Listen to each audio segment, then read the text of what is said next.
Alright guys, what's up? Welcome your sexy faces back to another Outriders video, fellas. Today, what we're going to be talking about, we're basically going to be talking about the grind after you beat the story, which is obviously the end game, but before you hit challenge tier 15, right? So obviously, I'm pretty sure most of y'all know this, for those of y'all that are into the expedition phase, but if we go over here real quick, you'll see up here for your expeditions, this is your tier and stuff like that. We just unlocked tier 13, so we only need to get 2 more tiers, and then we'll have challenge tier 15. We can start doing tier 15 expeditions. However, I wanted to make a video to help out a lot of people that are stuck trying to get up here, right? Because I know me personally, I've been saying a lot that I'm gonna make a build video once I get my build fully polished at world tier 15, or not world tier, but challenge tier 15, and I'm gonna make it fully polished, everything like that, and go over it then. However, after I got right here to tier 12, I ran into a really big ass brick wall, and I was stuck here for a bit. So I figured what we could do is that we could go ahead and make a video on how you could you can grind through the expeditions, some tips and tricks and all that good jazz. And then I'm going to be showing y'all a build to help technomancers out and all that good jazz and stuff like that. Now, I will say that if you are a technomancer, this video will probably help you out more than others, because I'm a technomancer myself and I've been doing all of the content so far just on my technomancer. I'm going to be doing stuff later on whenever I get when I beat the Eye of the Storm on my technomancer, I can start hopping on my other characters and stuff like that. But for now, since we're here, we're going to be doing technomancer content and stuff like that. So first things first, let's talk about grinding your armor and stuff like that. Now, I would say whenever you get to about challenge tier 4 to 5, you're really gonna want to start making sure that you start speccing armor mods onto your gear, right? So if we just take a look at our helmet here, right? Excuse me. You'll see that I do have... Oh, this thing looks kind of ugly, by the way. You'll see that I have a plate dodge mod on it, which gives us armor whenever we roll, which you do very consistently inside of here. Because the cover system's wonky, and this is a very fast, chaotic game, and you're going to be rolling around a lot. If we look at our chest, you'll see that we have a golem mod on it, which is very good. Emergency stance, giving us the golem protectiveness effect for 4 seconds whenever we fall below 30%, which is very useful. It does have a cooldown of 10 seconds, but it's still very useful. Another good mod that I want to talk about, I believe it's, right here, damage absorber, right? So damage absorber is definitely a must-have end-game mod for sure, because it just flat out gives you armor and resistance. Very, very useful. You've got to make sure that you are on the lookout for damage absorber as you're going through the story. If you find any epics, any blues that have it, dismantle it, get that mod, because this mod is going to come in handy so much during the end game, especially as you're working your way through the challenge tiers, getting to challenge tier 15. And then if we look at our gloves here, I have assault weapon damage just because the build that I'm using revolves mostly around high mag weapons and mostly LMGs. Honestly, if you are as a technomancer, I would say some of your best weapons are going to be LMGs for sure, rifles and assault rifles, and then double guns. SMGs are good, like for instance our demo here is very, very good. We made a video on it yesterday. However, the mag size is just not quite all there, but it's still very, very good. But as a technomancer, keep on the lookout for good LMGs, no scope rifles that are not one-shot variant, because I bought a one-shot variant from Tygo, and yeah, I was not happy with that. So make sure it doesn't say rifle one-shot variation whenever you get one, because that's not going to be fun. You're going to be reloading it a lot, and especially being a technomancer, dude, you're going to want to make sure that you're using your blighter rounds a lot. Blighter rounds in the end game are the way to go, at least from what I found. They're very, very useful. Now, the next thing that brings me to is mod synergy. So for instance, right now, there will be some points as you're climbing the tiers that you'll probably get like a few dead mods, as I like to call them, basically mods that you're never going to really proc or activate. For instance, a lot of my videos recently, like a lot of the Outriders videos, I was using, well, let me see if I can find the perk. Yeah, this perk right here. As you can see, these two are basically the same exact thing. Well, the plate dodge is the same thing that we have, but you'll notice the 40% damage dealt. I thought that would be very useful to have at all times, but the build that we're using, since we're never ever gonna reload or switch weapons, this is a dead mod. And for so long, even through challenge tier 10, I was using this mod non-stop, and I was literally getting nothing for it. That's why I changed this over. I got a blight turret mod, which actually will be useful because we're actually using the blighted turret, and we have Golem on here. So beforehand, I was restricting myself to only changing the slot 2 mod on it because I was so sought on making sure I have all the blended around mods, even though one wasn't even helping me, that I was just blinded by other mods and other bonuses that could significantly help me, such as our emergency stance. Another mod that's actually pretty useful that I think a lot of people probably would sleep on, myself included, that's definitely going to have to be the ice component mod. This is a mod for the blighted turret, which basically is going to turn the toxic that it shoots into cryo. Now, I thought this was useless because you already get a cryo turret, but because of our skill tree that we have, I believe it's, which skill is it? Is it right here? Yeah, Sour of Decay. Our blighted turret is going to have a much quicker cooldown than our cryo turret would. For instance, it's a 6-second cooldown versus our cryo turret would be about a 22-second cooldown. And in the end game, having enemies frozen and not touch you, especially as a technomancer, is super helpful. That's why we have things like Cold Snap. Because Cold Snap, although it has a pretty long cooldown, it's still very useful, especially when you're in expeditions and you got a bunch of melee aliens on you. Just the ability to freeze them and just get a quick second of enemies off of you instead of like stunning you, swiping you down, shit like that. This is very useful. Also, another thing that's important to keep in mind, when enemies aren't meleeing you, that is exactly why you have got to get armor mods, dude, because if you do not invest into any armor, you are going to find so many situations where you have full health and you're going to have an alpha, a blood mother, any of those aliens that do melee damage, especially the alphas and the blood mothers. They will literally just 2-swipe you and instantly kill you. It's very frustrating, and I highly recommend finding armor mods throughout the game, and as you're playing, find these, dismantle those, and hold on to those mods. Obviously, you can't dismantle mods, but look on.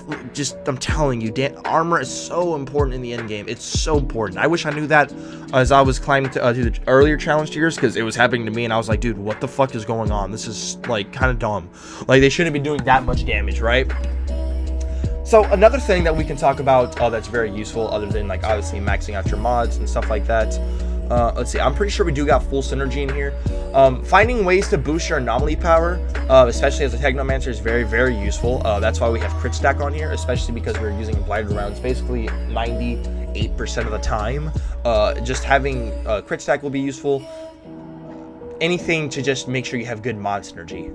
Any way you can boost anomaly power as well is also going to be very useful. That's why we have a little bit from anomaly fueled. That's also why we have grand amplification. I initially thought this node was kind of not that all really useful, but literally after banging my head into a brick wall for hours trying to beat a tier 12 expedition and doing a little bit of extra switching, fine-tuning in the skill tree, I found that this is very useful for our blight bullets and just overall very useful. So just keep that in mind. Focus on your anomaly power, focus on armor and stuff like that. It'll help you out a lot, especially as a technomancer. Now, let's talk about some of the weapon mods and stuff that you could look out for as a technomancer. Now, I might make a video on this entire mod separately. Let me go over here. Winter Blast. Now, since this entire my build right now is basically set up on doing as much damage with our blighter rounds, that's why we have exposing toxin, so we can inflict vulnerability on them. Whenever we have toxic, it's just very useful. It'll allow you to do more damage. It's just overall really good to have. And that's why we have our blighted turret that shoots cryo. It's going to shoot in a longer range. It's going to freeze enemies. It's going to be very helpful just so enemies aren't constantly aggro trying to, instantly kill you. You feel me? You picking up what I'm putting down. Cool. Winter Blast comes in handy as well, because especially in a high mag weapon, as I mentioned earlier, your LMG, high mag assault rifles, double guns, those are going to be very useful with this mod because you're going to be able to freeze enemies very often as long as you get a critical hit, which you can do pretty consistently. As you can see, the Winter Blast cooldown is literally just 1 second. That's not bad at all. Very, very good in the expeditions in the end game. Keeping enemies at bay, away from you, not killing you as you know, dump bullets on bullets on bullets of your blighted toxic vulnerability rounds is going to help you out a lot.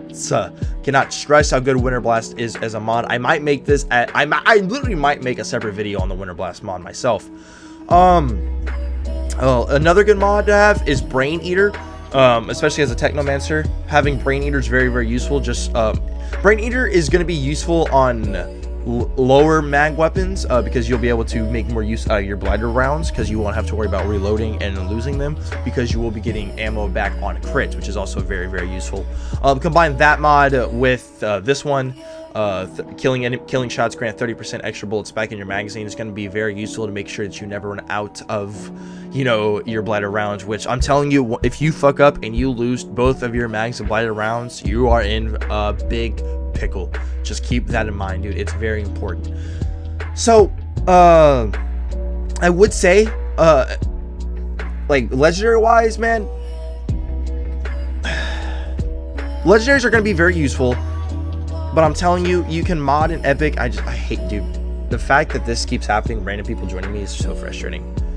Anyways, though, as I was saying, legendaries can be very useful, obviously, but the content cannot level them quickly. I would not, if we go to the crafting system, I would definitely not recommend investing into leveling up or leveling up rarities, leveling up attributes, or leveling up in general with some of your weapons as you're climbing. You definitely want to save that, especially their attributes things. You definitely want to save that for like tier 15 stuff like that. Me personally, I have not raised a single attribute to any of my weapons the amount of time that I've played the game, and I have been a-okay for the most part. I believe that this is a form of mid-maxing that is useful for tier 15, Eye of the Storm content, and stuff like that.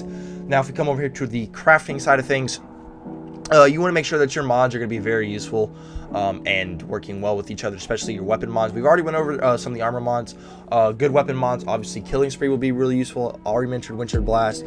Already mentioned Brain Eater. Other mods that could be really good. I heard Hot Blood could be pretty good.